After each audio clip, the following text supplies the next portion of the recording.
Okay. Guys, if you're watching this video, it's because you want to know the red flags that should make you run.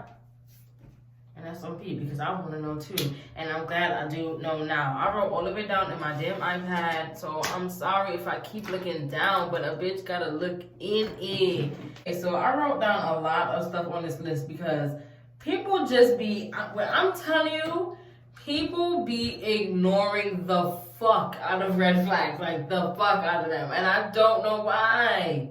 Why would you ignore them? Right? And then you're going to keep talking to them, and then you're going to start hating that red flag even more and more, and then you just wasted all of your, not even his time or her time. You just wasted your time. You could have been fucking with somebody else, bitch. Get it together. I don't really like when y'all be doing that. The first thing on my list is that you should see their reaction to frustration. Like, you know what I mean? Like, imagine y'all are having a disagreement and you're talking calm. Like, you're talking just like this. You're talking very regular. And, like, they feel like they're not getting their point across, or you're not understanding where they're coming from. So they're getting frustrated and they get angry. Like, imagine that. But it's normal to get angry. But, like, I'm talking about, like, rage. Like, what are you doing? Don't do that.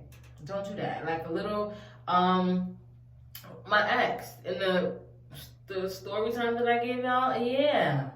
That's what I mean. Like, we used to have little disagreements about stupid shit like me liking somebody's post on Facebook. And I don't think that's even, like, I guess that's a disagreement. But, like, when I used to tell him, and I used to be like, bro, you realize that you're asking me to not do something that's, oh, like, it's liking a fucking post on Facebook. It's no big fucking deal, especially since you're doing the same thing. So it's obviously not a big deal because you're doing it too. But he would get upset that I didn't understand why he did not want me to be liking people's stuff on Facebook, and just get so angry. So angry. Blame me for his anger. It's too fucking much. You don't want to deal with somebody like that. That's so fucking childish.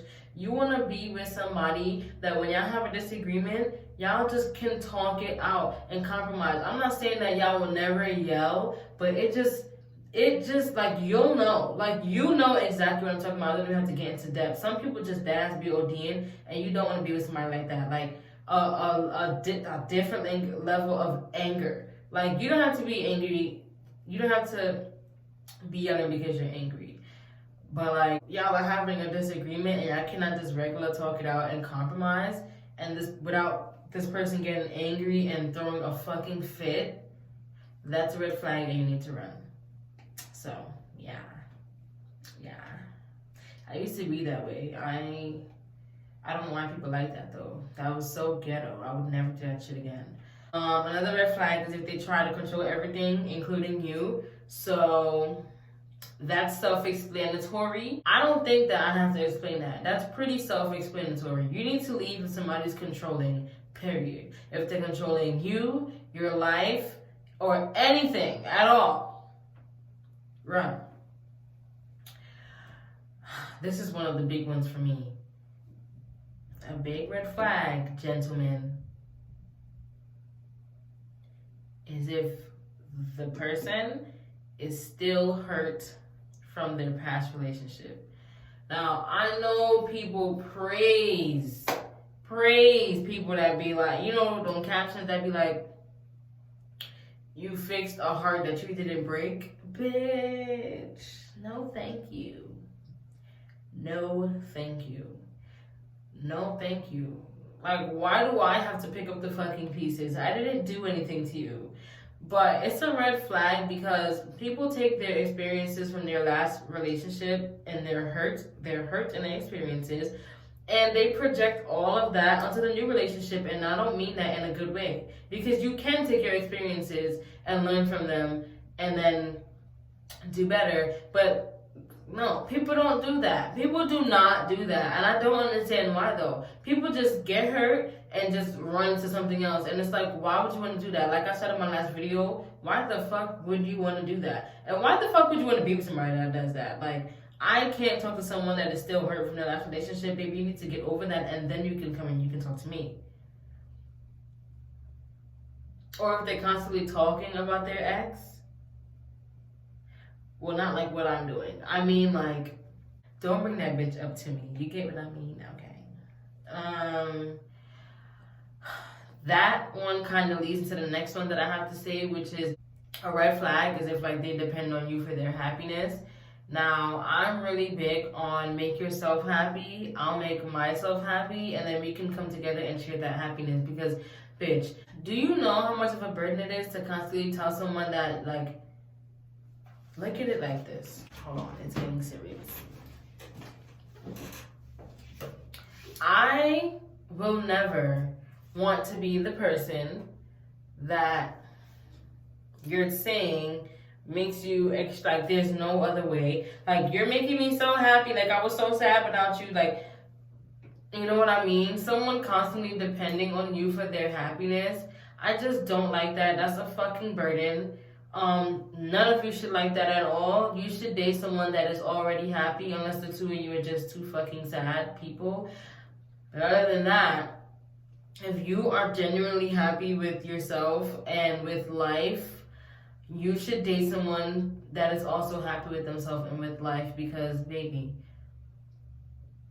it is first of all, that energy of like them being sad and like unhappy can like rub off on you, but it can really be draining trying to make someone else happy because their happiness depends on you.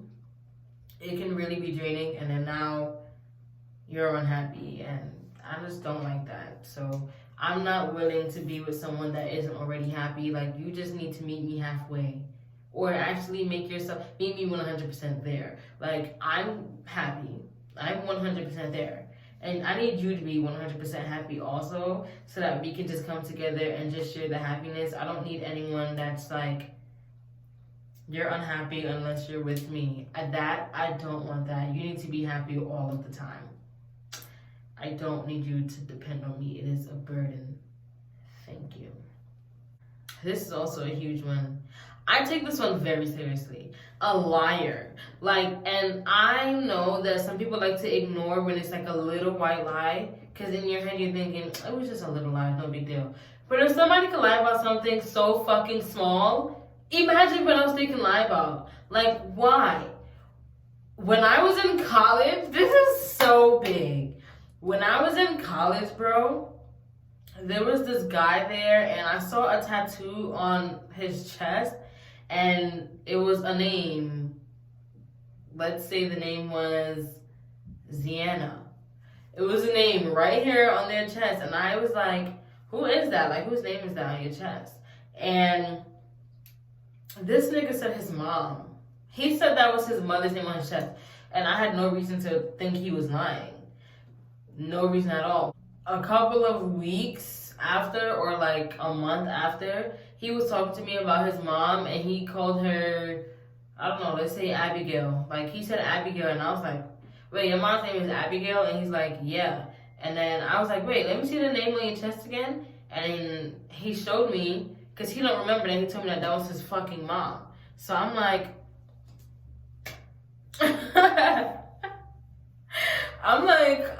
you know that you told me that the name on your chest was your fucking mom's name, but Ziana does not sound like Abigail. That was a little fucking lie, but it, like, if you can lie about something as small as who the name on you belongs to, you can fucking lie about anything. Anything at all.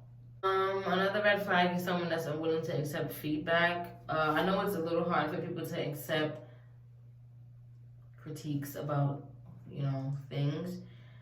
But if you tell someone that they should probably try to be less judgmental because they are judgmental, And they're like just defenses, denies it, and just like it's just something as simple as that. It's literally self-explanatory. Someone that cannot accept feedback, cut. That's it. You know, some people just always think that you're out to like get them, but like, baby, I'm just telling you that you're a little judgmental. Yeah. My fucking boyfriend gets an email every fucking second. Like, I am going to sign out of his fucking email. He's killing me. Oh, this is another big one. Inconsistent behavior. Inconsistent behavior. I cannot begin to explain how many people ignore inconsistent behavior. Inconsistent behavior is a big one that people seem to ignore. I see a lot of women tend to argue with guys and they be like, you weren't acting like this in the beginning. Well, exactly. Maybe because he asked you what you would look for in a guy, and you told him. And then he began to act exactly like what you said. And then you fell for him. And then maybe about 1 or 2 months later, he started changing, right? Inconsistent behavior. Yeah, let me explain something to you. He started to be himself. Yeah. So the beginning of the relationship or whatever, talking stage, it's never really them. Sometimes it is, but especially if you told them, listen, the second they start changing, take that as a sign to cut them off. Do not argue about it. Do not argue about it. I cannot stress this enough. He knows that he's not acting the same. He literally knows. But he thinks that it's okay because he was already being like Mr. Perfect, made you fall for him, and he has you on his finger, wrapped around his finger. And he does because you bitches never fucking leave. But I'm telling you, me, I'm gonna step. I always step. I will never not step. And y'all need to start stepping too because, bitch, do not stay with somebody that have inconsistent behaviors. Why the fuck would you want to stay with somebody that is not acting the same way that he was acting in the beginning when he made you start liking him? Why would you want to leave? I'm not going to say it again. I'm not going to say it again. The last thing that I have on here is that if you notice yourself trying to change the person to fit what you want them to be instead of accepting who you are, then it's probably a sign that you need to let them go. And this like does not include giving like constructive criticism about like things like them being judgmental and stuff. But I mean like if you're trying to change genuine interest of this guy or like genuine characteristics of this person, then you probably should leave them alone. They are not for you. This is who he is. It's either you're gonna accept it or you're not. This does not include trying to give someone constructive criticism about little things they should change, but I'm talking about like genuine personality traits and characteristics about them. If you're trying to change that, then you possibly should just leave them alone because they are who they are and you should just go find someone else. Like, you know what I mean? Just don't try to change anybody. Find somebody you'll actually like, since you know that likes the thing that you're trying to change the person. Blah, blah, blah, blah. Okay, you get it. So yeah, guys, that's the end of this video. You need to subscribe to my channel at this point. Okay, I think you should. I think you should. I think we will be a great family. You know what I mean? Just subscribe. I'm not gonna say it again. Okay, don't forget to like and comment also, and follow my Instagram at Keachante, Keachante, just like my YouTube channel.